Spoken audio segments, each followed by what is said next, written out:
Baik, Assalamualaikum warahmatullahi wabarakatuh. Saya Ramadhani Firdausi, kelas PIB akan menjelaskan kembali materi fikih jenayah tentang konsep qadhaf perspektif fikih jenayah. Secara bahasa, qadhaf berarti melempar atau berkata tanpa berfikir. Dan secara istilah, qadhaf berarti menuduh seseorang melakukan zina tanpa bukti yang sah. Qadhaf merupakan menuduh seseorang muslim yang terjaga kehormatannya berzina tanpa adanya bukti yang sah. Menurut Al-Quran dan hadis, qadhaf tergolong dalam tindak pidana hudud, yaitu pelanggaran yang hukumannya sudah ditetapkan. Allah berfirman dalam Al-Quran surah An-Nur ayat 4 yang artinya, dan orang-orang yang menuduh perempuan-perempuan yang baik-baik berzina dan mereka tidak mendatangkan 4 orang saksi, maka deralah mereka dengan 80 cambukan dan janganlah kamu terima kesaksian mereka untuk selama-lamanya, dan mereka itulah orang-orang yang fasik. Hal ini menunjukkan bahwa Islam memandang perilaku tersebut sebagai pelanggaran yang berat terhadap kebebasan pribadi yang perlu ditindak tegas agar tidak terjadi lagi pencemaran nama baik yang meluas di tengah masyarakat. Kemudian yaitu unsur-unsur qadhaf.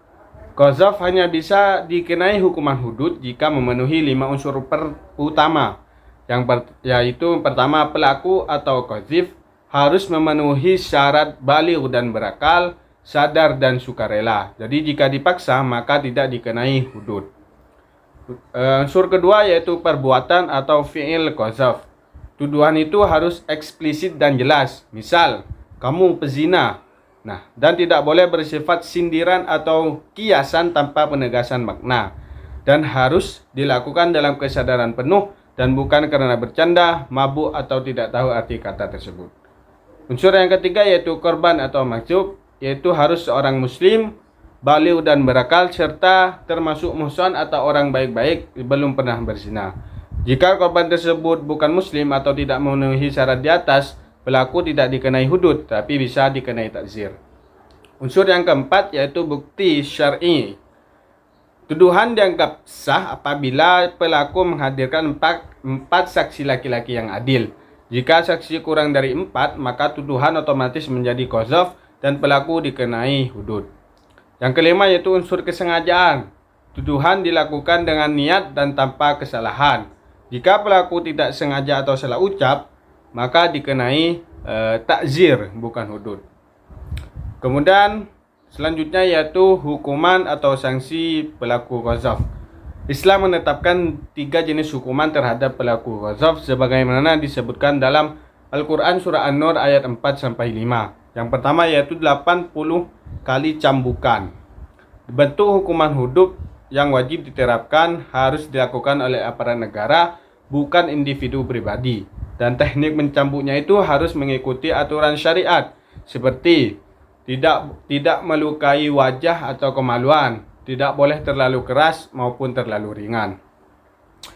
Sanksi yang kedua yaitu penolakan kesaksian seumur hidup atau rad al-syahadah. Pelaku qadhaf dianggap tidak jujur dan tidak layak menjadi saksi dalam urusan apapun.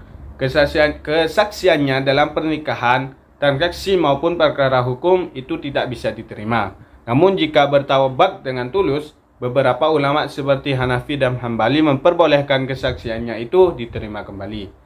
Sanksi yang ketiga yaitu dicap sebagai fasik, yaitu orang yang keluar dari ketaatan kepada Allah. Konsekuensinya tidak sah apabila jadi menjadi imam, tidak bisa jadi wali nikah atau pemimpin, dan moralnya hilang atau kredibilitas nasional itu hilang. Jadi kesimpulannya, qadhaf adalah bentuk kejahatan yang sangat serius dalam Islam karena merusak nama baik, martabat dan stabilitas sosial. Islam menetapkan hukuman hudud yang tegas kecuali syaratnya dan tidak bisa diubah kecuali syaratnya itu tidak bisa terpenuhi. Jika syarat itu tidak terpenuhi, maka bisa dikenai hukuman takzir. Jadi tujuan hukuman qadhaf itu yaitu melindungi kehormatan manusia, mencegah fitnah dan kekacauan sosial, serta mendidik masyarakat agar berhati-hati dalam berbicara dan tidak menimbulkan fitnah dalam masyarakat. Baik, hanya itu yang dapat saya sampaikan. Saya ucapkan banyak terima kasih. Wallahul muwaffiq ila aqwamit thoriq. Wassalamualaikum warahmatullahi wabarakatuh.